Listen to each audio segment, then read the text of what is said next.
Hello, Steeler Nation, and welcome to your SteelerNation.com podcast, sponsored by Total Sports Enterprises. I'm your host, G.Stryker, and joining me today, Jordan DiFigio. Jordan, how you been?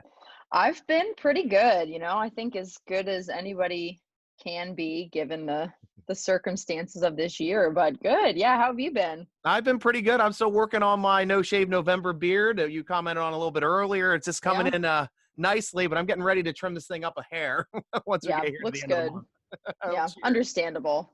Cheers. And let's look over here quickly to our title sponsors here at Total Sports Entertainment, because everybody that knows on Steeler Nation, Total Sports Entertainment every week gives away something for free when all you have to do is just retweet what you see on the screen. So I will bring this up now. And I don't know why. Oh, yeah, here we go. And today, for this week, all you have to do is jump on their Twitter page at Total Sports ENT and retweet the post, which is a free signed 16 by 20 of James Harrison. And of course, he's coming up here behind. It looks like Joe Flacco to take him down from behind. So that is the free Thanksgiving present. Support our sponsors there. Of course, they get some great when you subscribe to them on Twitter, like during the game, every quarter, they've got a new promotion that they came out. One of them was like a $65 To-It jersey, signed To-It Color Rush jersey during the last game in one of the quarters. One was a Minka Fitzpatrick jersey. So guys, make sure you're following Total Sports Entertainment definitely on Twitter for the quick stuff, but you can also check out their page at www.tseshop.com. And we have a lot of breaking news to go over, Steeler Nation. We've got the first thing that just popped up. Hines Ward and Alan Faneca just named Hall of Fame finalists for the 2021 season. How do you feel about that one, Jordan? For Alan Faneca, it's about time that he gets into the Hall of Fame. I don't know why he's still fighting for his time, but yeah, I think they're both totally worthy inductees. Yeah. Yeah, and hopefully they get a little bit more play this year. I mean, Alan Faneca is one of the top-rated guards in history, and he just keeps getting pushed down and pushed down. I mean, I understand that Hines Ward does not have the stats that a lot of these big receivers are getting here to get into the Hall of Fame, but the intangibles and changing the game should be the big things that get Hines Ward in, plus having a Super Bowl MVP and being my all-time favorite receiver that I've ever seen play for us. I mean, that's pretty difficult in a running offense to still manage over 1,000 catches and 10,000 yards. He was always so rock solid for the Steelers, and I think his consistency was what made him such a threat, even though he didn't have the superstar level ability that some people they wouldn't necessarily categorize him in the same classification as probably Antonio Brown, but he was always so good and consistent and was such a well-rounded player as well. Just his ability to fight for extra yards and block. He was such a good blocking receiver. Unbelievable. So I'm thrilled for him. Me too. So hopefully these guys can make it to the finals this year. Please, guys, vote in Faneca, definitely, and Ward should get some serious consideration as well, because he is an all-around football player, could play in any generation. The guy was just and an ultimate team player as well. Love the guy as a team player. And a couple more Steeler roster moves that just occurred. Zach Gentry was just put on injured reserve. He was the tight end, the third tight end on the team. The Steelers, as a transitional move, ended up promoting Kevin Rader from the practice squad. And they also activated Vance McDonald from the COVID reserve list. So that's good health-wise for them, because they were only down to one healthy tight end, and now they have 3 on the roster. So congratulations to them. A smaller move, they activated or they signed linebacker long snapper Christian Kuntz to the practice squad, who Steeler fans know him from prior preseasons and training camps.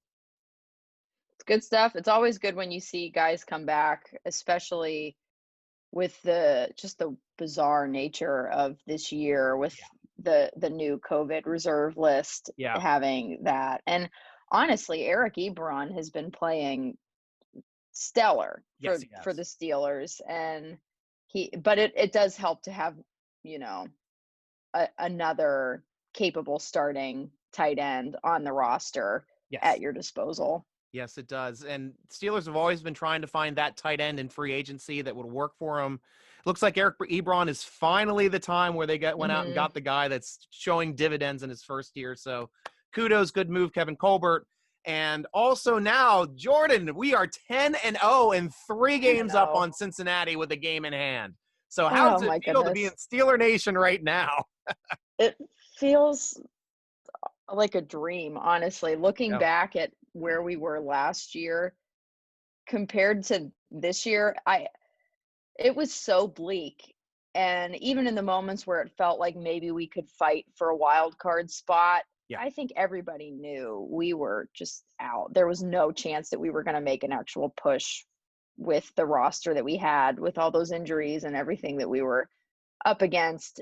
But still made a decent push. Oh yeah, it was. It was. But I never ever anticipated, even with Ben coming back, us starting the season 10-0. Me neither. What? As a Steelers fan, unbelievable. You don't get out of September without a loss. That's just Steelers start slow and strong. It's just the way it's always been.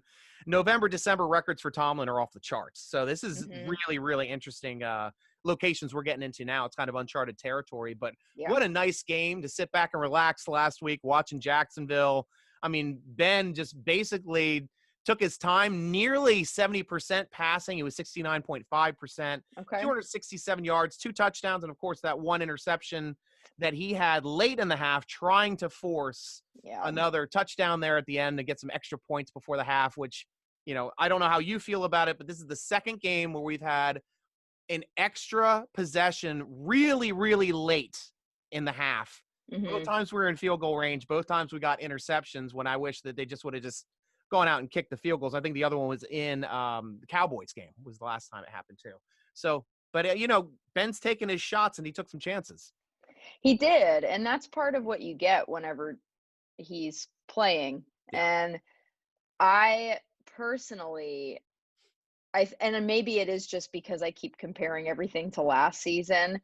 I was really glad that they went out and tried to make a push late in the half, because last season they would have just sent everybody out and taken a couple plays to just kneel the ball and then run off to the locker room. So I think that if they could have scored touchdowns, that would have been awesome. It was just those 2 ill-advised throws. I think he was trying to force it. And again, that's just kind of what you get with Ben.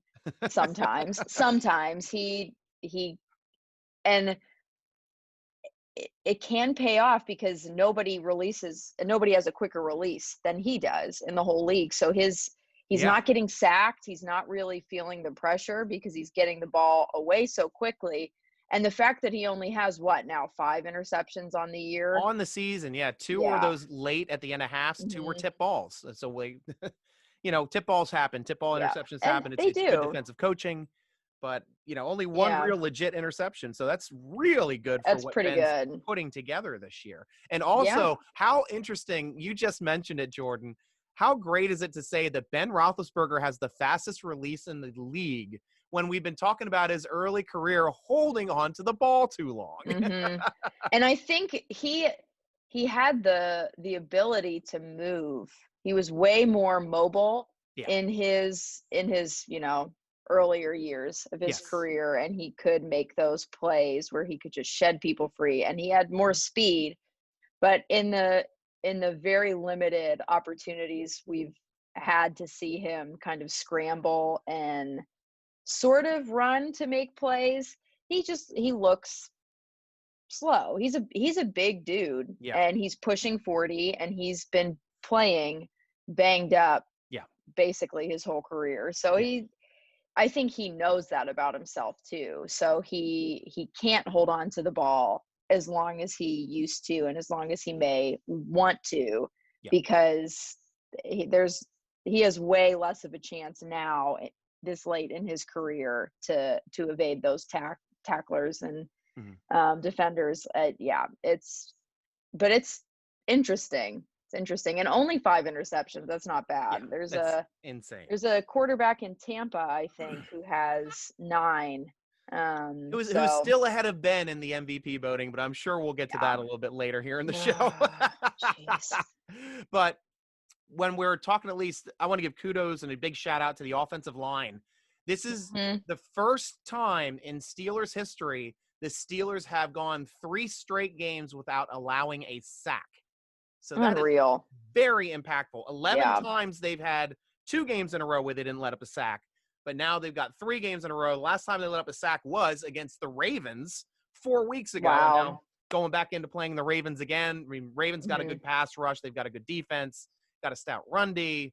You know, sacks might happen again, but kudos to that offensive line who's taken it hard for their run blocking in previous weeks. But I think that the run blocking is actually improving, especially from the last game. There were 4 instances of 3rd and 1s, and 1 was a 4th and 1, where they converted the first 3 that they had to do with James Conner. He ended up with 89 yards total, which is over twice the amount we've had rushing in the previous 3 games. We were right around 40 yards in these previous 3 games. So kudos to at least James to getting those tough yards. I mean, I saw a couple times there's like 3-4 guys in the backfield. He'd spin off of a few and then go on down and keep going first. If anybody has the names on Twitter, thank you for letting me know. Yeah, I know we're checking that out, and you can check this out too, Jordan, while we're talking.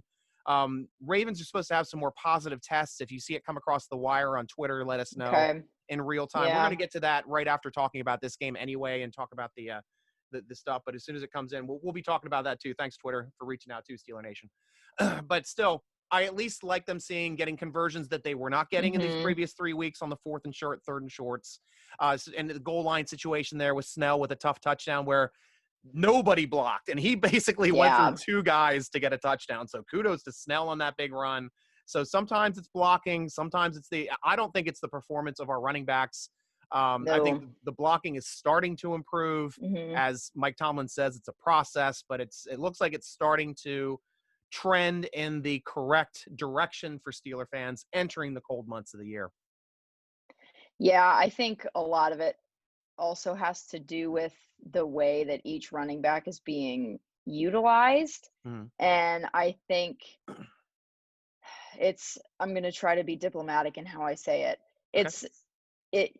So we have an offensive coordinator who sometimes neglects to call plays based on the strengths of his players and somehow seems to gravitate towards really highlighting their weaknesses, like having James Conner always try to bounce to the outside. That's not really the way that he works. He's really good at pounding it up the middle and making guys miss. And I think the games that we've seen him really find his groove and lock in are the games where he is having those plays that are called to work towards his strengths. And I think that we saw more of that on Sunday against Jacksonville, and Jacksonville's defense is spotty to say the least. And but so were the previous 3 teams that we faced, except for Baltimore, but the previous 2, you know, we thought we'd be able to get some rushing yards against Cincinnati and the Cowboys and just did not. But like you're saying, at least that they were able to turn a corner, and even with them, you know, blitzing the gaps, we had some success, at least nearly 100 yards rushing compared to the 40 yards, under 40 yards for the previous 3 games, which is a franchise record low for a 3-game streak for the Steelers. So starting to turn it around. I mean, the passing game, though, there's no problem in the passing game, Jordan. And we're talking about, like, we're getting to the point now where I'm starting to talk with people on Steeler Nation and talking to fans and everybody, and they're like, Stryker, what's wrong with this running game? I'm like, guys, what is amazing about this passing game? Because usually when teams make you one-dimensional, as we talked about the previous 3 games, you're down under 40 yards rushing in those 3 games. Steelers, which makes a team one-dimensional, you have to pass. And we got a team like the Ravens that have a pass rush. Dallas has a good pass rush. And these teams still couldn't get to Ben and put him on the ground. Ravens did put him on the ground once, but And the Cincinnati didn't put him on the ground, and even though they got them one-dimensional, but it just comes down to Ben is making plays that he makes. I mean, this is Jim Kelly-esque for the K-gun. This is Warren Moon-esque for the run and shoot, except now we have wide receivers that are built for this short passing game. Yeah. Back then, during the K-gun and the run and shoot, they kind of had to figure out and make this offense. I mean, it was kind of a pro style or a college style offense, run and shoot and get the ball out quickly. But college has made it so these receivers, they're hitting these plays now, those quick plays, and all through college. They're coming in more ready to play in the pro. Like, as we've seen over history, running backs are always ready to come in and almost seem like it's seamless. They're used to touching the ball all the time. They generally have the easiest transition to pro, but now we're seeing the wide receivers starting to have this easy transition. And it's across the league now. We have a lot of rookie wide receivers that are doing well. Claypool's looking fantastic, and he's improving each week. So, I mean, this is just such a great situation to be in. And for me, it'd be nice to help the running game get better. But if it's not, I mean, we do this one thing better than any other team in the league, and that is score points. We are number 2 in the AFC at scoring points, only behind Kansas City. So, of course, yeah. And the Kansas City didn't have a run game last year when they won the Super Bowl. So, you know, I'm not saying that's something that the Steelers have to have anymore. Not like all these announcers on TV are saying the Steelers have to run the football. You got to run the ball to win in December and November. And I hear you, old guys, because that's the way I used to hear you back in the 70s and 80s talking. But nowadays, this is a new league. It's made for passing. You know, Tom Brady's shown you can win championships and multiple championships without having a running game basically at all, with short pass attack. And Ben is you know, setting the mold and starting to show what he can do it here for the Steelers. Yeah, it really is just kind of, I feel like people say that for the sake of saying it. You need a run game. Well, why? If they've found what's working for them, obviously would it be nice for them to establish a really solid run game? Yeah, that would be great, because then the pressure wouldn't always be on Ben and the receivers to be the ones making plays. But nobody marches down the field better than Ben. Yeah, when he has to. You're right. Yeah, he's an excellent field general. He's an excellent play caller, and he's really good about controlling the game and the momentum. And I don't see, honestly, like Mike Tomlin has said, there's the only thing that's perfect about the team is the record. So it's not like they don't have areas where they can really improve. Yeah. But are they winning? Okay, yeah, they're winning. So that's what matters. They're finding ways to win. And throwing it back to last year yet again, they did not find ways to win in games that they should have won. And they did not find ways to win in games where they held momentum for most of the time. And there was a swing, and then they just completely collapsed. So I try to, I'm a Steelers fan, so I will always find something to be nitpicky about, because that's just how we are. But I'm trying to complain as little as possible this year and just enjoy the ride of being 10-0, because it's the closest thing that we have in my lifetime to this is Ben's rookie season, when we won 15-1. And then the playoffs happened. But like, this just feels like a special team. That was just the worst. But yeah, our receivers are impressive. And talking about impressive receivers, Deontay Johnson hit a career game high for 12 receptions, second game in a row with 100 yards. He had 111. And then talk about the distribution of the football. 4 passes to Chase Claypool, 4 passes to Eric Ebron, 4 passes to McLeod, 4 passes to Juju. I mean, Ben is getting that ball to everyone. And kudos to Chase again, man. 10 touchdowns in 10 games. Unreal. He's only one behind the Steelers record for Louis Lips and Franco Harris at 11, so he can tie that. Possibly, I'd love to see him pass it on Thanksgiving, because that would make me the most thankful. But what a great, I mean, and then he still even have James Washington with a big catch on third down. It was a huge catch. James Conner, 3 more catches out of the backfield. I mean, this is just a very diverse group of wide receivers and skill players that can catch the football and each have their own specific talents that are just making this so difficult for other teams to defend against. Yeah, and you look at teams that have superstar wideouts, it's very clear who's getting the double coverage, and it's very clear who is going to be getting the primary amount of targets. So to have such a wide range of guys who are not only good at making catches, but making plays and fighting for yards after the catch, it's unreal, and you just never know and it's changed game to game who has been the recipient of the majority of targets, and that really does more than make up for the fact that their run game has been lacking, because that teams that we're playing they have no idea how to plan for it. No, you're right. And Steelers now have scored 24 points in 10 straight games. That is a franchise record. 289 points all of last year for the offense. Steelers currently are sitting at 298 points with 6 games left to play. So like we said, already number 2 in the AFC, number 5 in the total NFL. That's just big stats for the offense that they need a little bit of kudos for. But let's look at the defense. We had 8 passes defensed on defense. That's the most passes defense that I've seen for our team since I've really been tracking us and doing the podcast here for the last 3 years. So that was a huge number. We had 2 sacks in the game, Dupree and Tuitt. 7 sacks for Tuitt is now his career high. Thank goodness for having a healthy Tuitt. I mean, he is difference so maker. Great to see. Yeah. But only 3 TFLs, tackles for losses, this past game. Steelers have been averaging 5 to 8 TFLs a game. And kudos to Jacksonville for having a new quarterback, but this is the problem when we're playing opposing offenses is they have to change their offenses. They don't do what they do well. They say, oh, well, we're facing the Steelers. They've got the top pass rush in the league. So we've got to worry about getting this ball out quickly. And that's not what Jacksonville does. This is a young quarterback. He's trying to read defenses. He's trying to see the plays develop and hit the open person. He had no chance of doing that. I mean, he had a good drive the first drive, and even his second drive was really good until Tyson Alualu got that great pass deflection and knocked it straight up in the air from Minkah Fitzpatrick.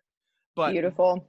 I mean, but what a tough thing it is, especially, I mean, we know rookie quarterbacks, how good we are against rookie quarterbacks, but any quarterback now, we're going to see Lamar Jackson again, and their team's going to say, like, okay, Lamar, you got to get the ball out in 2 seconds. That is not what Lamar Jackson does. That does not play to his strength. So I'm praying not even a little. COVID. I want Lamar Jackson to play in this game, and I want us to beat him. And I want us to beat him badly because, as Mike Tomlin says, the most beautiful quote about Lamar Jackson: "We respect Lamar Jackson, but we do not fear him." And that sends a statement to a young player who's known basically nothing but success until he got to see the Steelers the first time last year. And the Steelers kind of set that blueprint of, okay, we're going to shut down the run and force Lamar to beat us with his hand, with his arm. And we almost beat him with Duck and Rudolph that year. So I know we didn't have the personnel in the second game to really match up as well, but it wasn't really Lamar. It was RG3 in that second game who was a much better passer. So that's why I'm hoping Lamar plays. I don't want RG3 to be a much more accurate passer in there. I'd rather see Lamar struggle against this defense. I'm with you on that. I think, especially in the last handful of games, he hasn't looked impressive in any sense. And he struggled against Tennessee this past week. And when he's forced to throw the ball, he can't win games. And it's just, I'm really hopeful that he's in the game and that we can just really just rip them apart on offense all game long. And just within these past 3 weeks, the Ravens had been perfect when they were leading with 10 points with Lamar Jackson. They dropped a game against the Steelers where they were up by 10 at halftime, and now they just dropped a game to the Tennessee Titans where they were up by 10 at halftime. And that kind of fits to their style of play. Because if you think about the way that the Ravens are built, they're built, number one, to stop the run. Number two, to run and possess the football. So that helps shorten the game time. But if you're stopping the run and you're at the end of the game and you got a 10-point lead and you're forcing them to pass with a good pass rush, normally you're going to get some pressure on the quarterback, cause some mistakes as we do on our team, and hopefully get some turnovers or at least a sack. But that aspect isn't happening now. I know they just picked up, oh gosh, who was that big player that their sack leader that they picked up? Is that Ngakoue? Yes. He had Yannick, 5 sacks right before they picked him up right before the Steelers game. He had 5 sacks on the season, and since that moment in these past 4 games with the Ravens, he's had 1 sack. So I don't know if it's the system that's changed or teams are correctly, kind of setting Ngakoue and be like, we just don't want you to beat us. So I mean, Calais Campbell coming back too is going to help them out a little bit as the pass rush, but. It's just interesting territory to be in. It really is. As a Steeler fan. And it really is. Just quickly going back to the the pass game this past week, I just wanted to give some props to the defense. You had 1 sack in 67 straight games. Now 69 is the record with Tampa Bay, and that was Tomlin was the defensive coordinator, or not defensive coordinator, the defensive backs coach on that Tampa Bay team. So he knows how to get after them and play some good defense with some solid defense behind them. The interesting thing, though, they threw up a graphic during the game, and they're like, but the Cowboys had 68 sacks in 68 straight games. They had a sack, and they put the dates down from like 77 to 80. And I looked, I'm like, they didn't start keeping track of sacks. I didn't think until like 82. So this is like really kind of an interesting, unless Dallas just kept their own stats and released it to the rest of the league, because teams might have done that, but that just seems like an interesting way for Jared Jones to get up there and be able to say, hey, remember when the Cowboys were good back in the day? How about them Cowboys? How about them? Not anymore. How about them? Yeah, they yeah, a little bit. So, but great. I mean, the secondary, I gave my game ball last week to the secondary, and my gosh, those safeties this week, you had Minka getting 2 interceptions, and then you finally had Edmonds. I mean, you and I watched the games. We're watching this in depth. We know Edmonds is having a great year. I mean, his first 2 games, he was kind of like the normal Edmonds that we saw previous years. He'd make some plays, wouldn't make some plays, but now he is solid. And that second interception they had where he reached up and batted it down himself and brought it in, Jordan, that was just a gorgeous play. Yeah, visions of Troy, honestly. Oh, yeah. Well said. Yeah, not that he's anywhere close to that level, but, it was that type of play that you would see from Troy, and the type of play that you could reasonably expect from a first-round draft pick earlier than we drafted him in what, 2018? Yes. Yeah. Okay, so this is his 3rd season. Correct. Yes. Yeah. Honestly, I've always been rooting for him. I've always wanted to see him do well, and it's been frustrating to have him underperform in his first 2 seasons. But yeah, you're right. He started off a little bit slow, which, like you said, is the Steeler way. Yeah. But he really has been pretty shut down in coverage, and he's had a good read on the ball and where it is and where it's going. And those interceptions, they just felt like the culmination of him finally starting to find his groove in the league and as a part of the team. And it was awesome. And you're right. That second interception, unbelievable. I know. And now, Jordan, the Steelers are the number 1 scoring defense in all of the NFL and have the number 1 point differential. So when you're number 2 in scoring in the AFC, you're number 1 in scoring defense in the entire league, your point differential is going to be big, and it's 125 points. And it is significantly larger than just about any other team. I think Kansas City's the only one that's even a little closer, but they're still winning some close games as well. And so I need to know from you, Jordan, game balls. Who gets your game ball on offense? On offense, I'm going to have to go with Ben. Big Ben. Ben. He's throwing so smart, and averaging what 2 to 3 touchdowns a game. Yes. Which is Unbelievable above, for above his yeah, norm. Yeah. unreal, and so few interceptions. But ultimately, we're talking about this game against Jacksonville, and he, as soon as it felt like he kind of took control of the game, Yeah. that was from that point on, Jacksonville didn't stand a chance, No. and he multiple touchdowns to different receivers. The passes that he was throwing, like the specifically to Claypool, there was that one where he kind of threaded the defenders and got it Oh God. right where Yes. only he could catch it. Yeah. And you could say the same thing with the James Washington throw, that Yes. catch along the sidelines, and then That even the drop in the Deontay basket right Johnson. there. That was Yeah. a Oh gorgeous my throw. Oh gosh. gosh. Yeah. Yeah. Jeez. Yeah. He's looking great. He looked great this past week. And if for as good as our receivers are and how much we talked about them, and rightly so, Mm. saying their praises, that receiving core, I don't see them putting up that kind of production without Ben in that game. And No. I think he was the star of the show on offense for me. Yeah, and I can't argue with that. I'm going to go with Deontay Johnson since you took Okay. Ben with a career high for a game with 11 or 12 catches, 111 yards. I mean, just a great game. And Ben is starting to rely on DJ kind of the way he used to rely on AB. I mean, Mm-hmm. they're not 100% on the same page yet, but I mean, 2 games in a row with 100 yards. They're starting to get those tough down throws where he knows he's going to be open on his breaks. This guy runs Yeah. patterns so beautifully, and he gets his foot positioning in the proper spots to get the opponent's momentum working against them and creates nice separation. So Ben knows he can go to him. So, Mm-hmm. Mm-hmm. kudos to DJ and Ben as well. So who is your defensive game ball then, Jordan? Well, it was obviously down to two people, Yep. Minka and Terrell Edmonds, and I went with Terrell. Nice.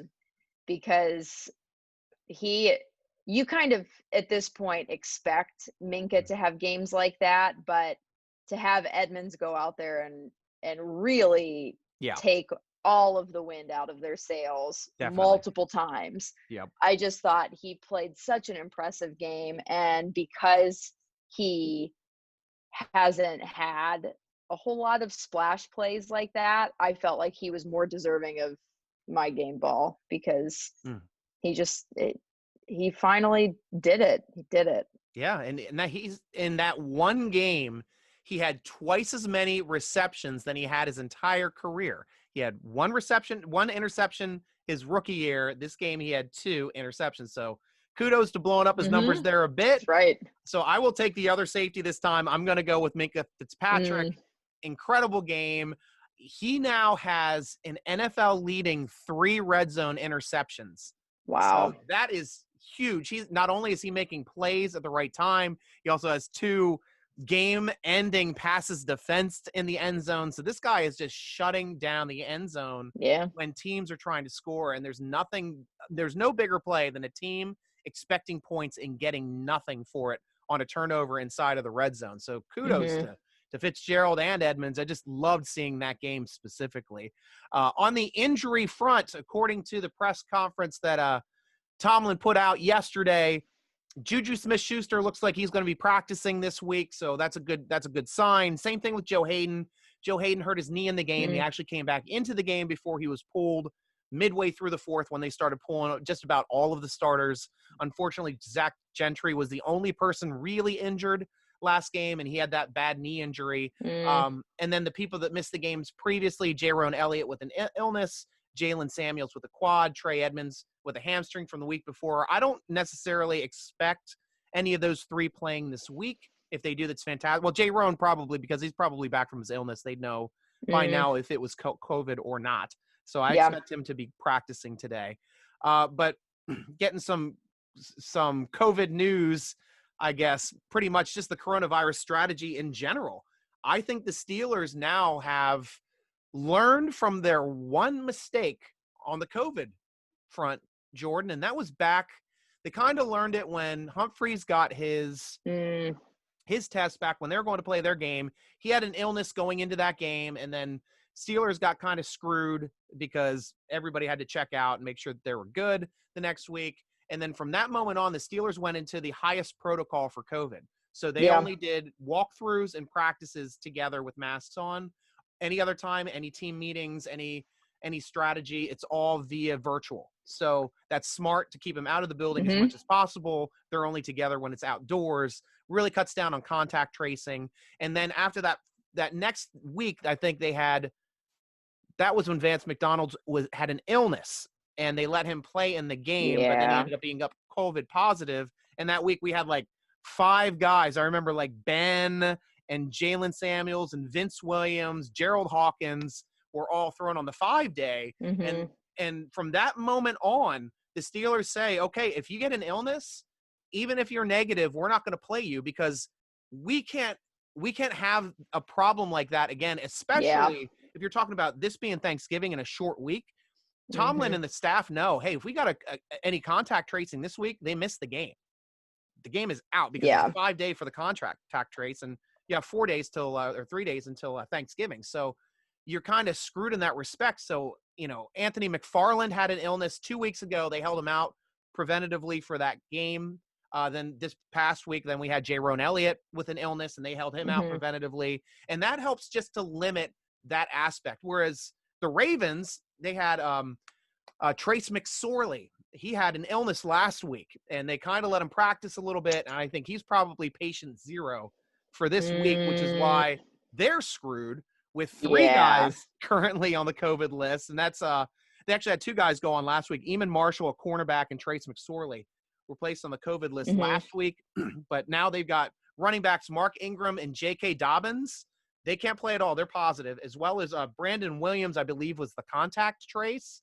But have you heard any new news? Has anything come across the line on Twitter, Steeler Nation, anybody here for any I new personally contacts? haven't seen anything. Okay. I'm not sure what that's going to look like.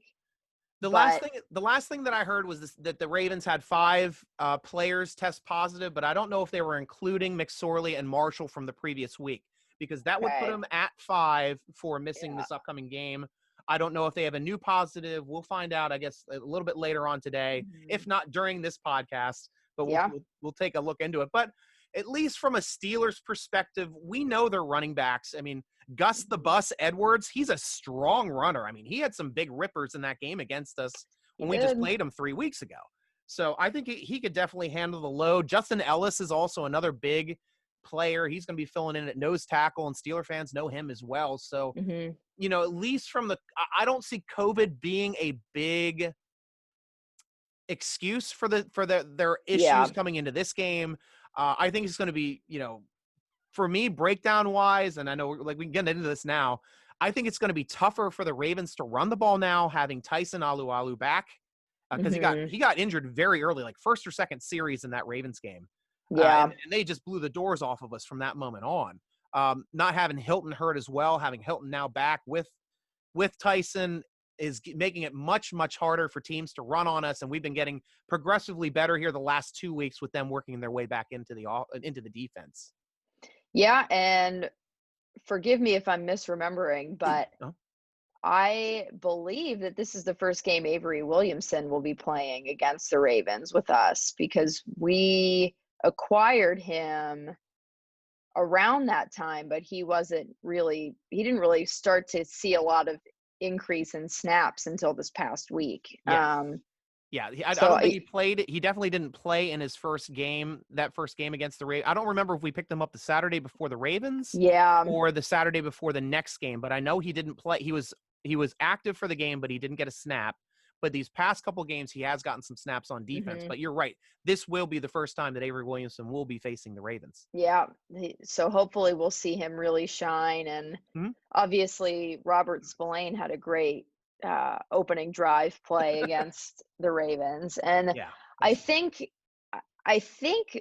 honestly, based on what we saw of Gus Edwards against the Steelers D, that matchup, it just seemed like they weren't prepared for him to be rushing so much. I don't know. It just felt like he stepped foot on the field and they were like, wait, what? And then he just broke it off. Yeah. And so I think that now they know who they're planning for. Not to say that he won't have himself a big game, Yeah. but having that trio of Ingram, Yes. Dobbins, and Edwards was lethal, and that Yes. was part of what gave us so much trouble. But now with just Gus Edwards carrying the load on the ground, and then having Lamar, we know what he can do, and we know what his skill set is and what he brings to the table, and we were able to kind of bring him back down from his orbit above the earth, and we made him look. We just highlighted his weaknesses, and I think that he's coming out of a game in a short week where he had his confidence rocked yet again against the Titans. And it's because it came down to him having to throw the ball, and he doesn't do that well. And I feel like we'll see one of two things. He's either going to come out and light it up playing out of his mind, or he's going to be so in his own head that he can't establish any type of pass game, run game for himself. And having Tyson Alualu back, and that front seven is a monster. It is. And I don't know. I feel a lot better about this game, or let me say less nervous about this game than I did about Jacksonville. I really felt between the two. I thought it was a trap game last week, Jordan? Not necessarily, just like based on the history that we have with Jacksonville and playing in Jacksonville and struggling against Jacksonville. They've always seemed to have our number a little bit. So going into that game, I was like, if our first loss of the season comes to Jacksonville, I'm going to lose my mind. But I feel like now having that 10th win under our belts and understanding it's probably very unlikely that we're going to go undefeated and then win the Super Bowl.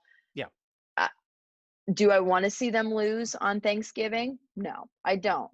But I feel like it would be a more respectable loss, at least, to go down to the struggling Ravens, who are also coming off a loss. And I don't know. It'll be interesting to see all of those different matchups play out. And it will. And at least I'm at the point now too. I was optimistic the last time we played the Ravens because I felt that our strengths played to their strengths, because we were really good at stopping the run, really good at getting after the passer, at least defensively. Now I feel even better, to tell you the truth, because I think we're better at getting after the passer. The run defense is coming back now with Hilton and Alualu healthy. They're making the plays that they're making, and Edmonds too coming up and helping out in the running game as well. Not just that. I mean, we've been highlighting his game in the passing game here, but he's been an integral part of the running game as well. So coming into this matchup, it kind of knocks him down a peg as well, not having the athletic J.K. Dobbins and the athletic Ingram. I think Dobbins is more athletic, a little quicker. Ingram's kind of got that fast and savvy veteran running back, but not having those two assets and only having Gus the Bus, who is literally Ravens fans, like they see him like Jerome Bettis. Like, he's our Jerome Bettis. It's like, he's not your Jerome Bettis, but I understand what you're saying. He's Jerome Bettis-esque. He's really tough. He runs. He'll carry people. He's kind of tough to bring down, kind of like Henry, but not as athletic as Henry, not as fast as Henry. So, it's going to take two guys to bring him down, but we're going to have two guys on him every time he hits the line of scrimmage, if not in the backfield, the way that they're going to be hitting these gaps, I think, in this upcoming game. So, there's just nobody that really scares me on their offense entering this game, Lamar Jackson included, just because he has shown that when he has to make plays, without being able to rely on the running game to help him out with his throws, he's just starting to show that he can be exposed in these situations and really cannot carry a team to victory, unfortunately. And that's, he's still young in his career. Hopefully he turns it around. But as an older Steeler fan, this looks a lot to me like Cordell Stewart back when they were trying to make him a pocket passer. I mean, he's Yeah. up there his first year in there. He's running everywhere. He's making plays down the field. Yeah, he's throwing a couple interceptions, but he's able to turn it around and usually overcome most of those negative plays. And then I think it was Chan Gailey that came in and tried to make him a pocket passer, and he looked like crap. I mean, he looked like absolute crap. But when he's a little bit more mobile, they weren't smart enough to try to work in an RPO offense in the league back then. I think if they did, he might have had a really good career. But because it was something that the NFL really hasn't seen until this new style of really athletic quarterbacks here coming out in the past 5 years that make this RPO style. Like you never saw an option run ever in the pros. It would get blown up every time. And now option runs are when like the running back and the quarterback both run to the right, and the quarterback either keeps it and runs or tosses it over to his other running back. And you never saw that in the pros, or anytime you saw it got slaughtered. But now it's like it's a legitimate play. These end arounds and these jet sweeps as well. They were college plays that the Steelers are running with fairly good success. I know they didn't do as well last game with Ray hitting that one jet sweep, but still something that's impactful. And here's something interesting too, Jordan, that I noticed. The Ravens are only carrying one tight end on their roster, which is something the Ravens have never done. Mark Andrews is currently the only rostered tight end. Now, I think they will probably do a practice squad call up for game day for the Thanksgiving game and have another one. But this is just odd just to look at their depth chart and not see anyone behind Mark Andrews, who, in my personal opinion, is the only legitimate receiving threat, or at least their most impactful receiving threat. You know, Brown can make some plays too, but I think he's their biggest receiving threat, especially on third downs, money downs, touchdowns. I mean, Lamar's looking at his safety blanket, and his safety blanket there is Mark Andrews. Yeah, he's got size, he's got some speed, he's got good hands, and I had no idea that he was the only tight end on their roster. I didn't either until I looked it up today. This is incredible. That's wild. Interesting. They run a curious operation down there in Baltimore with those Ravens. I scratch my head at a lot of decisions that they make. Well, they're 3 deep at all of their main positions on offensive line. So that's probably why they're like, we don't need as many tight ends. We got blocking guys we can bring in for blocking eligible plays. So they probably do that with Patrick McCary, bringing him on the field. So there you go. But it's just interesting because we're used to seeing them with multiple rotating tight ends that they could bring in and out at different times, make big plays as the games progress. But that's just the way it's working out this year. All right, it's going to be a good game. Yeah, it is. So how do you see this game shaping up? I'm always so wrong whenever I do the pregame articles. This point. Yeah, Steeler Nation, Jordan DiFigio always does the game day breakdowns for the Steelers. It's a must-read article before the games every week. I love it. I love reading it. So thank you. The breakdowns are good. The predictions are not so much. Well, are there any other breakdowns that you want to touch base on? No, the big ones were the loss of Dobbins and Ingram, and I think that's going to be huge because I have confidence that the offense is going to be able to capitalize on possession, and I think that they'll put points up, and it's just going to be whether or not the defense can shut down Lamar and keep him contained. But in terms of how I see it playing out, I'm probably going to be wrong. But I feel like going into this, maybe it's just because they're wearing their color rush uniforms and they always play so well in those jerseys. I could see us easily putting up like somewhere in the ballpark of 35 points. And it's too. I think that I don't know if that's necessarily fluctuating in my mind. It's just a matter of whether or not the defense can shut down their offense or whether or not it's a close game, And I was at the game against the Ravens the first time they wore those color rush jerseys. I don't remember if it was Monday night or Sunday night, but that was the game where Ben Roethlisberger had like 5 touchdowns in the first half. And so good. James Harrison went sick house in that game as well. He had like a forced fumble on a kick return. He had a sack fumble. I think he had got an interception in that game. He got multiple sacks. I mean, he was just an unharnessed locomotive in that game. And it was just so awesome to watch as a Steeler fan. And I can see, Watt and Dupree both together coming in and making this really tough with all the front 7, Tyson and Tuitt and Hayward right up there up front. This is going to be now it's getting to the point where we really don't have to worry about figuring out how to beat other teams. Other teams have to figure out how to beat us, because that's how the Steelers are winning games now. It's Steelers are very solid on defense, very solid on offense, very solid on special teams. And you see in these past 3 games too, like teams have to do crazy stuff on special teams just to try to make the game close. You got Cincinnati Bengals with a fake punt running for the big yardage. You got, last game, Jacksonville trying the onside kick after the field goal. You had the big throwback punt return executed by the Cowboys, which was a smart play and really well executed. It was. But honestly, that's the only thing that kept that Cowboys game close. And a lot of these teams are going to have to do that more and more and try to take more and more chances, which means if they fail, they're going to be giving the ball over to the Steelers more often.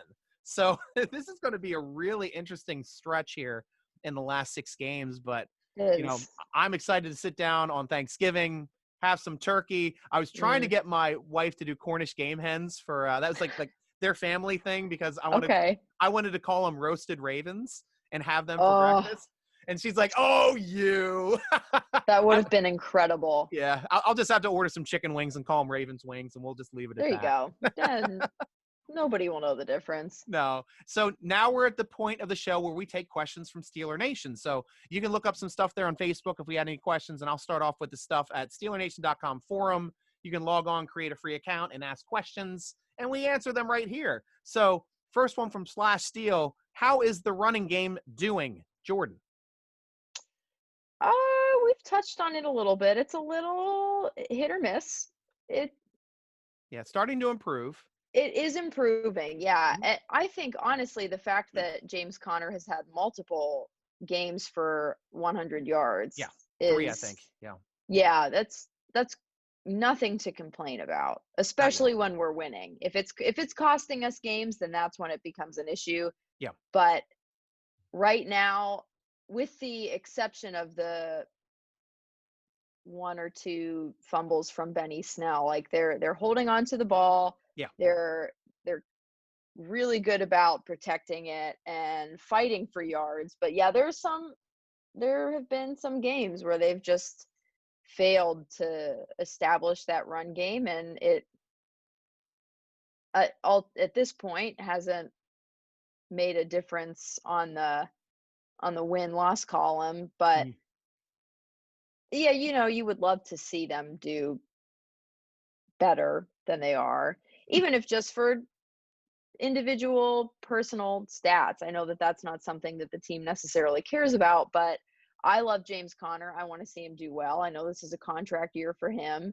so whether or not he stays in Pittsburgh or goes on to sign somewhere else, I want him to do well so that teams see the value in him. And I just don't necessarily, I think before that, those consecutive 40 rush yard games, he was putting together a quietly impressive season. He was. And he kind of fell off a little bit. Again, not to place all the blame on Randy, but I think a lot of that has to do with the play calling there, and it was suspect in my opinion. But it could be a lot better, but it also could be a lot worse. Truth.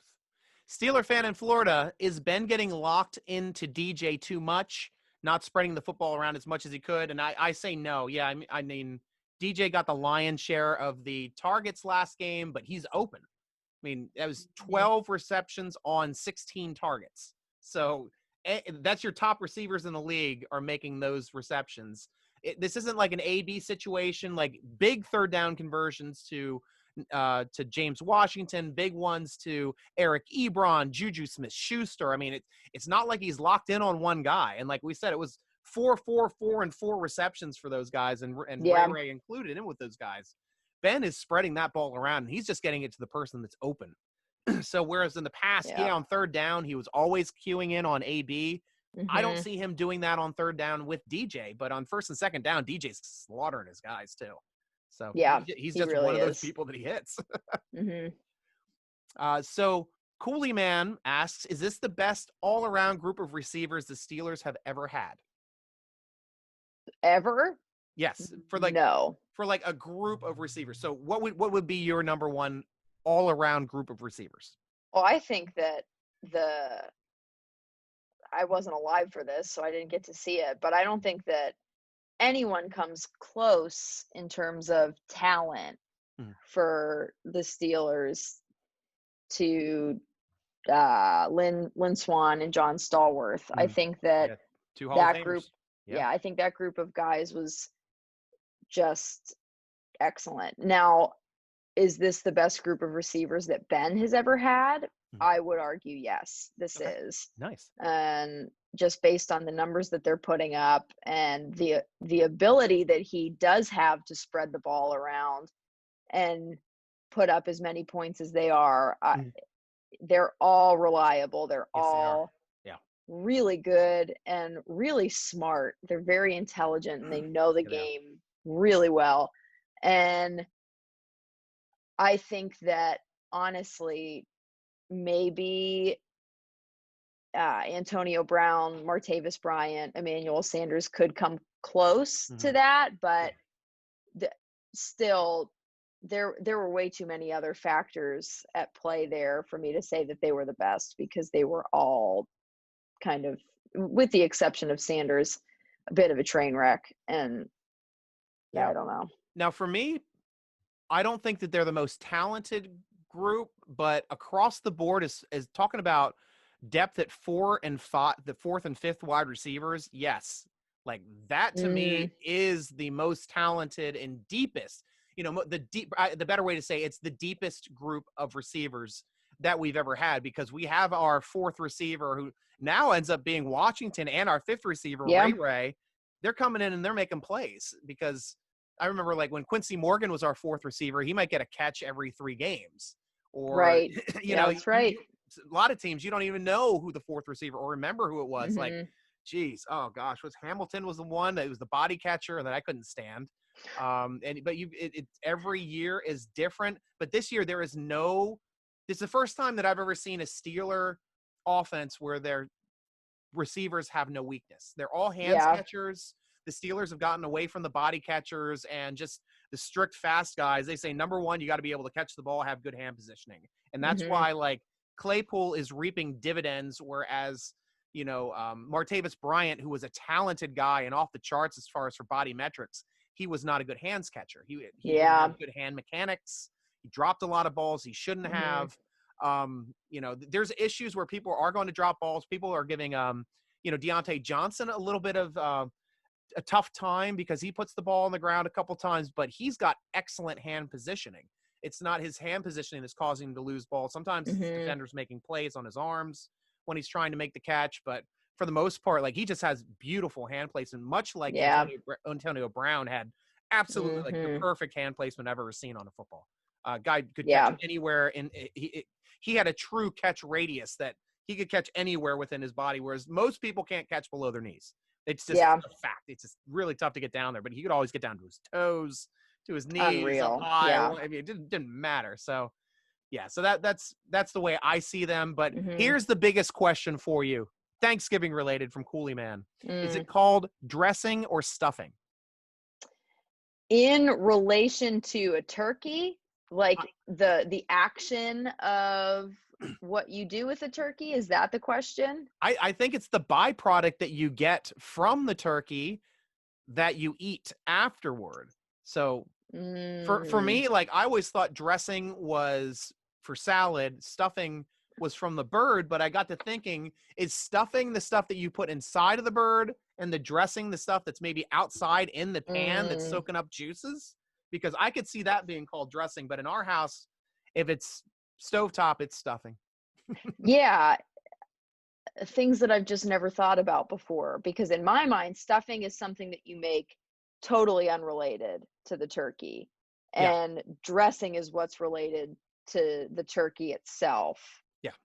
And now I'm really going to have to contemplate this and figure out. Thank you, Steeler Nation. Now Right. Jordan won't be able to get to Yeah, sleep tonight. I She'll be know. lying awake in bed about the. Yeah, I only have 2 days to figure it out, so I really have to get on it. Ugh. So Hoot has questions for us, two of them, two-part question. Your favorite Thanksgiving football memories and your favorite non-football Thanksgiving tradition. That's a good question. So I'll start. You think? Yes, go ahead. For me, some of my favorite memories of Thanksgiving football-wise were watching Barry Sanders. I mean, you know, he's probably my all-time favorite running back that I've seen. I never got to see Jim Brown play, but Barry Sanders, the way he'd be corralled in the backfield where there'd be 8 guys in the backfield and he'd reverse field and rip off an 80-yard touchdown. I mean, that guy was essentially every running play was like a punt return with that running back. Yeah. And he was playing flag football where everybody else was playing tackle football. They couldn't even get a hand. They couldn't even play touch football with this guy.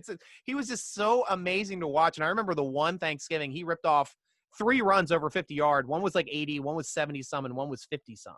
And it was just like, you're just watching a video game. You're playing Super Tecmo Bowl and just like doing the juke moves. Yeah. Another one of my favorite all-time memories was back when John Madden, you know, before he introduced the turducken, he'd always show the turkey and he'd always say, look at that turkey. Hey, you got 8 legs on that turkey. That's some kind of octa turkey or some kind of spider turkey. And he'd say it every freaking year. But which is great because that's what your old grandfather does every Thanksgiving is make the same damn jokes in the same situation. So it was a nice grandpa effect to get that from John Madden. But hearing about his octa turkey every year is like, gosh, some kind of octa turkey. What a goof. Yeah, and my tradition was always going up to Pennsylvania because I lived in Maryland. I went to college in Maryland. But driving up to upstate Pennsylvania, Williamsport area for Thanksgiving every year to be with the Strikers, that was always the best. I mean, because it was one of the few times of the year where I can get around family and see them. So, yeah. It's good stuff. So any memories you thought of? I think football related, listening to John Madden and Al Michaels call games, eating the pre-food, like the cut cheese and the meats and crackers and stuff. Yeah. Just watching, listening, their voices, I grew up. Iconic. Yeah, iconic. And they're very comforting. And they are. Yeah. I think it's because they remind me of childhood, and that was always great. Favorite non-football tradition would have to be the 2 different turkeys. So my dad fries a turkey in the basement. Oh, and then deep we fries. we bake a turkey as well. So we have both. And the fried is always better. Yeah. If you could fry anything and it would just blow whatever else out of the water. Yeah. But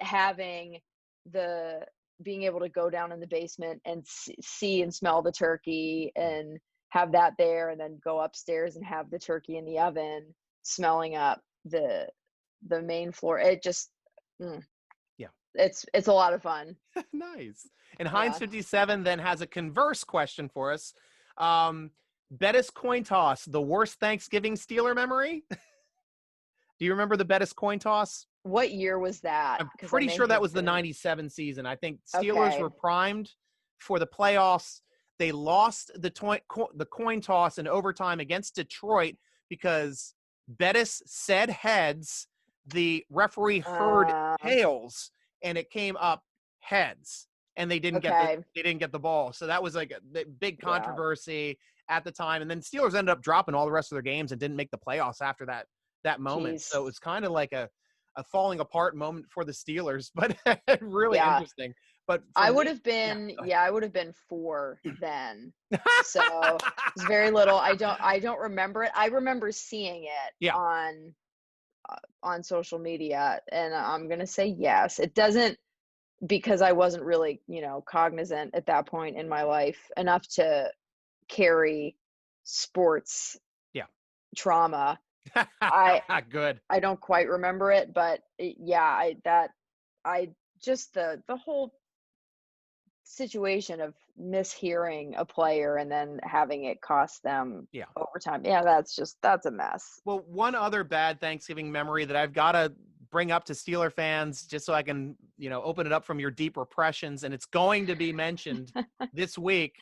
Mike Tomlin being on the field during a turnover return, jumping out of the way, which is probably the most embarrassing moment, not only for Mike Tomlin, but for Steeler fans, because Mike Tomlin is just such a class act that moment was kind of so far out of the norm for what he is. And it, even if he was trying to do it intentionally, I can't say it was a smart play, because it's just something that should never have been happening. Yeah. He shouldn't have been on the field. He could have been suspended for it. Just not a good play, and didn't look good for the organization, for him as a coach at that time. But now, I guess that was like 6 years ago, right? 5-6 years ago, maybe more. I can't remember how long ago that was now. It feels like an eternity. But that was also a game against the Ravens. Yeah. on Thanksgiving night. So hopefully have that replay happening again. Yeah. Jeez. So Still Right asks us, where does Ben's 2020 season stand compared with his others, in your opinion? It's not his flashiest and perhaps not his best, but I would say that it's his strongest. Yeah.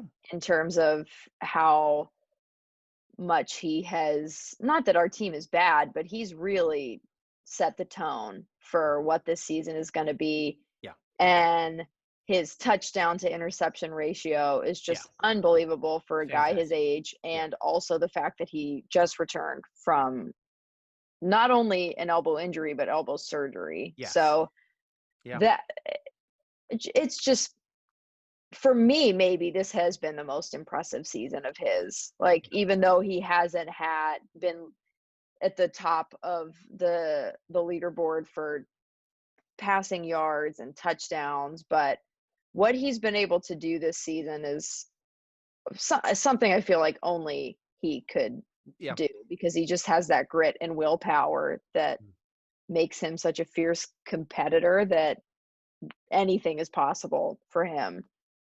Perfectly said, Jordan. The only thing I do to elaborate and say, this is probably his smartest season. I really like seeing him pre-snap, going through audibles, changing blocking assignments when he realizes and notes the blitz, because he was always kind of good at like getting up to the line of scrimmage with 10 seconds left to go, going through some cadences, readjusting, and then snapping the football. Yeah. But now he's like more like a Manning, whereas he's adjusting the plays. He's talking to receivers now and redoing protection on the fly, as opposed to, just some mild protection stuff. It seems like he's got a complete grasp of the game and putting everybody in the right positions to be successful for them to make plays. So that's what I'm enjoying the most, watching him as the field general, and even in his moments where he's out there calling the plays. I mean, that's just fun to watch as well. Amazing. So Paul G asks, who are the leading candidates for team MVP at this point in the season? So who's your team? Mine is Ben. Mine number one. Ben. No, there's no double. I will do a slight number 2 for defense, and I want to mention, at least honorably mention, Tuitt, Stephon Tuitt, and him being 100% healthy for a full season now is starting to show you how good of a player this guy is, because we've always seen the flashes, and first month of the season he'd be on a tear and then he'd have an injury, and that was it. And then he just something either nagging or a pectoral where he'd just be done for the year. And it's just so frustrating for not only for him as a player, but for us as Steeler fans that really want to get behind this guy. But to see what he's doing on a full year of defense, completely healthy, And it's just taking this defense and the defensive front seven to a different level. Mm-hmm. Absolutely agree. Yeah, Ben is my number one choice for all of the reasons that we both just mentioned. He is the heart of the team, front and back. And yeah, if Ben weren't around, then I think that Tua would be right at the top because of how, oh my gosh, how amazing he is. Yeah. But yeah, Ben is on the team, so Ben, Ben has number to be. one. You're right, and I think he should be. We've been talking about this before too, and it's been coming out. He's never had an MVP vote in his entire career. Obviously, I mean, we all full know, and we heard, up through 2010, he was a dick to the media. They hated him. Media's got a long freaking memory, and they don't like, players that aren't humble and players that don't show the media respect, and they're kind of voting accordingly, I think, to this point. But this year, you really cannot. You're getting to the point now where even ESPN just put out an article today. It's like you can't ignore the fact that Ben is not in the conversation for MVP anymore. And even up to this point, Ben wasn't even really in consideration for comeback player of the year. I mean, they want to anoint Alex Smith so badly, who, he came back from a devastating injury, but I will argue that Ben's injury is equally as devastating for the career ending of a quarterback. He had to reattach 3 of his 5 ligaments. It's never been done. It might be referred to as Ben Roethlisberger surgery moving forward because his arm looks stronger and he's amazing quarterbacking an undefeated team. He's efficient. He's getting the ball out faster than anybody in the league. And that's something, and even the intangibles, Jordan, just looking back into the last game, we had that moment where the play was broken up where Connor was running left. And Connor doubled back across the field and Ben's in the middle of the field. And it looks like Ben kind of does these waddle things and falls down, like when you watched it in real time. But I slowed it down, and actually it's in my article today for my video breakdown for Hidden Plays of the Week. Ben actually shoulder hits the first guy into a guy behind him and then spins around and knocks the other trailing person off of being able to pursue. So Ben ended up taking 3 defenders out of the play with that one play, which ended up being a decent run there by Connor from reversing the field. And it would not have been that successful if Ben did nothing. It would have been tackled. It would have been maybe a 2-yard gain if they were lucky. But then later in the game, right after that, I think it was the same drive or the next drive where he threw the interception, they're running it back out of the end zone. And I slowed it down, and Ben went full Superman on the sideline, fully outstretched, legs off the ground, 38-year-old Ben getting a piece of that returner's foot and knocking him down with shades of the tackle back in the 2005 playoff series off of the Jerome Bettis fumble against Indy, which helped create a longer field goal chance that Vander shanked. And that was a great, great moment. What a moment. History. Oh, my goodness. But, Ben is just – when you look at the intangibles and you hear how the league just loves Tom Brady and just forgets his bad games, like I never understood that about Brady. Brady's had like 3 horrible games this year. Like really bad games. It's awful, atrocious. And they're all bad because those are teams that can rush the passer. He is not good under pressure. His New England teams had much, much better offensive lines. His pass protection was perfect. But down there in Tampa, he does not have that pass protection. And going up against the Rams, I mean, they even though they didn't get the amount of sacks, they got pressure. He was rattled. He wasn't comfortable. Threw just barely over 200 yards with 2 interceptions. I mean, Ben is nowhere near. And he gets these games where he's down by 10. He's getting pressured, and he's firing run and shoot offense with 5 receivers, with either a one set with 1 running back or 1 tight end and 4 receivers or all 5 receivers. And he's like, bang, bang, bang, bang, down the play, we win the game. I mean, this is just such an incredible, not even story, but this season is just one of the most enjoyable seasons, watching a quarterback find ways to win games. And that's what I like as a fan of the game. I like to see, those gritty quarterbacks, even back when Tim Tebow in his successful season where he beat us in the playoffs, he was a joy to watch. I mean, they weren't good on offense, but he'd find a way to win every game. It seemed down the stretch, and against us, he found a way to win that game as well.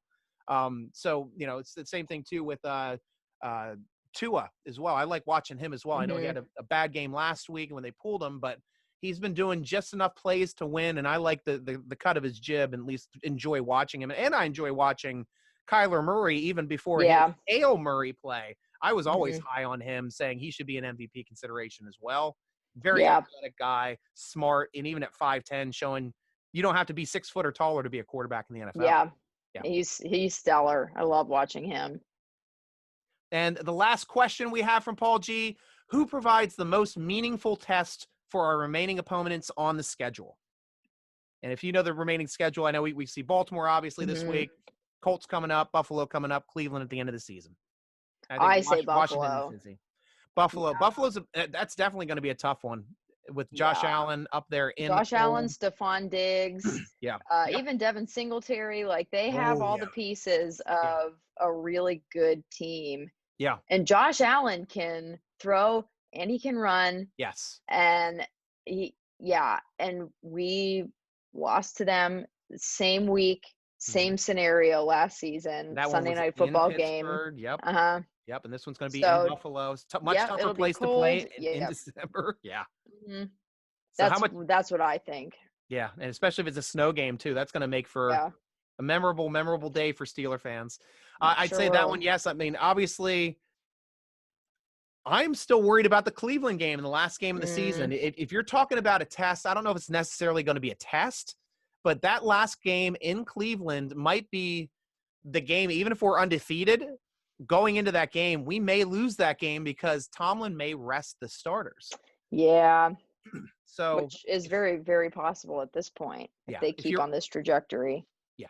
So if your seating is locked up and there's no benefit to playing a game, he will not risk injury. He's shown that in preseason, and that he's shown that at the end of season. So, for me, Cleveland is a big one, but obviously got to give the Colts some respect too. They've shown they can play some tough games. And they've got beating the Packers this past week. Yes, good call. Good call. After all those insane holding penalties, oh my gosh, on that final drive of regulation, good Lord, that was a mess. But I think that they'll be tough.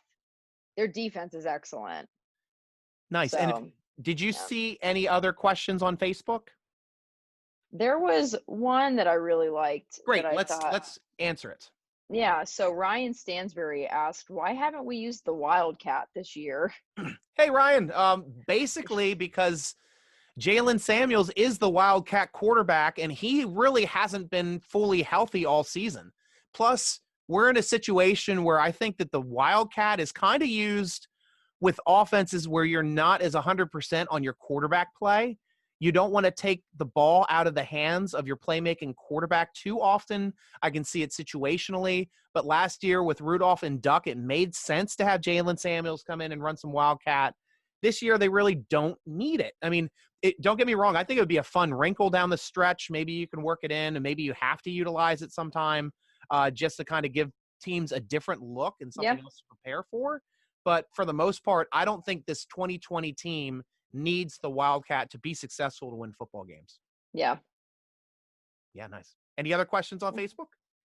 It's only letting me pull up a few. I don't know why. I'm trying to pull up the Usually comments, Anthony talks to us on it. So thanks for the question, Ryan. We usually hear from Anthony. I don't know if Anthony's come through yet. I'll have to see if I can go down through and check it as well. I'm checking now too. Yeah. But I don't see anything as well. I don't know how to check this out too. That's why we usually have. Oh, there's the comment switch. Great. Oh, we got Switzerland. Matthias Fischer's from Switzerland watching the podcast. So welcome from Switzerland. We actually are an international podcast. We've got some watchers from Canada, Mexico, Netherlands, Australia, New Zealand, and now Switzerland. So hey, nice. Germany. Not too bad. Yeah. Yeah. Nice international podcast we have here. Cheers. Cheers from a Steeler fan worldwide.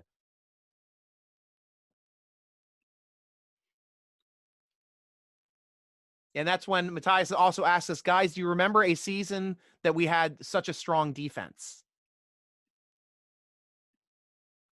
And for me, like, it's been a while. It's been since Shazier went down in the injury in 2017. I thought that was a special defense, but they weren't as good in the secondary as they were now. You'd have to go back down to the 2008, 2010 Steelers. So it's been a solid, 10 years since we've had an elite defense. Yeah, I would agree. Across the board too, having the front seven be as strong as they are from and that like that it makes me kind of think of the years that we had Aaron Smith and Casey Hampton and James Ferrier and Joey Porter and all those guys up front, and then the secondary of Troy and Ryan Clark and like guys that were just all over the field. Like it's been a long time since we've had across the board a defense this good. Yeah. And we got a question here from Steeler Jax Curtis. He asks, what do you think Tomlin would do if Ben refuses to shake hands after a loss? Oh, I don't think that's in Ben's makeup right now. I was just going to say, I can't even picture him doing that. I know that's like a Tom Brady thing. He gets all pissy when he loses, so screw him. But Yeah, that's the same way with Belichick. I mean, these guys, they expect to win. When they don't win, they get all pissy about it, and they're classless when it comes down to it, with poor sportsmanship, and that is something that should never be, admired in the NFL. When you get teams like, because I saw the way that Mike Tomlin was over there, giving chest bumps and hugs to the other team's coaching staff. I mean, this is a coach that's widely admired and respected across the league. And that's something that Steeler fans are really starting to understand. I mean, with this undefeated season, I mean, he was always getting a hard time for being a poor game manager, which I didn't think was an accurate assessment. Poor clock manager, which again, I didn't think was an accurate assessment.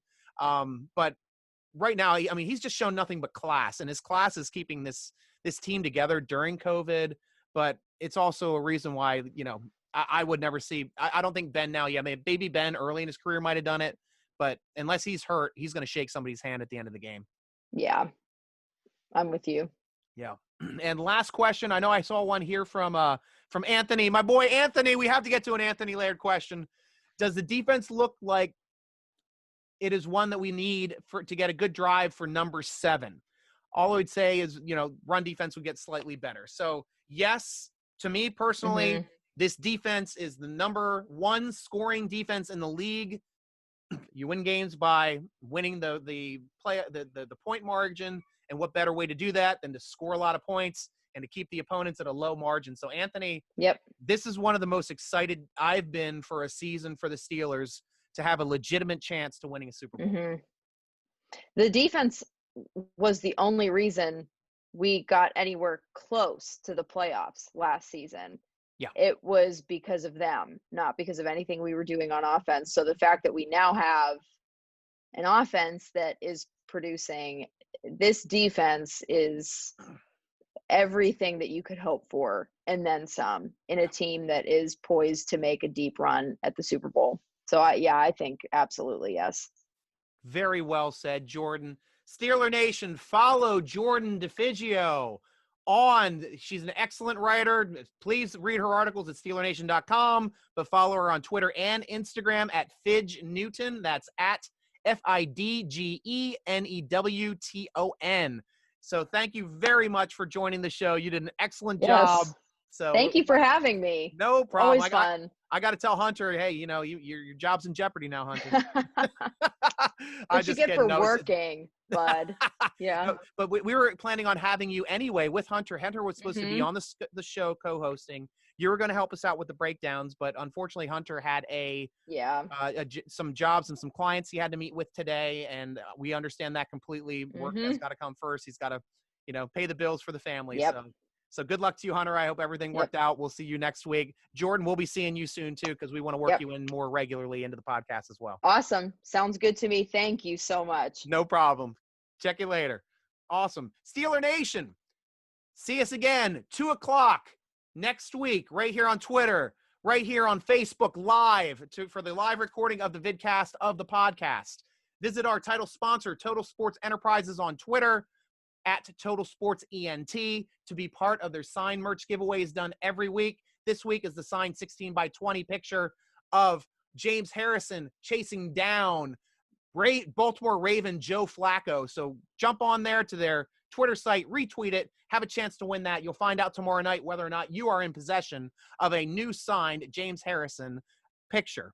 Also, check out their store at www.tseshop.com. And you too can get a great, unique gift on the SteelerNation.com gear page, like this awesome sweatshirt I've got. If you want to rep the podcast like I rep the podcast, these are great sweatshirts, nice deep hoods, keep you nice and warm as the temperature starts to drop here on our virtual tailgating if you're trying to do it safely and still watch the shows and the games outside on the porch or in the backyard with this beautiful fall to early winter weather. These are nice, thick, double-walled sweatshirts, so I highly recommend jumping on and grabbing one for your virtual tailgate over there at SteelerNation.com on the gear page. SteelerNation.com is the best site for fast, unique Steelers content on the internet. Click on our podcast button, listen to one of our many interviews, or click the forum button for the best Steeler discussion on the internet. Subscribe to SteelerNation.com YouTube channel to be the first to know about our vidcasts and video uploads, and that's www.youtube.com/C/SteelerNation. Tweet us at SteelerNation, Instagram us at SteelerNation.com, follow the Steeler Nation podcast on Twitter @_SN Podcast, and Instagram at Steeler Nation Podcast, and follow your host, Steeler Nation Striker, on Twitter and Instagram at SN Striker, Striker spelled with a Y. Thanks for joining us for the SteelerNation.com podcast, sponsored by Total Sports Enterprises. I'm your host, G.Stryker, with Jordan DiFigio, rooting along with you as always. Go Steelers!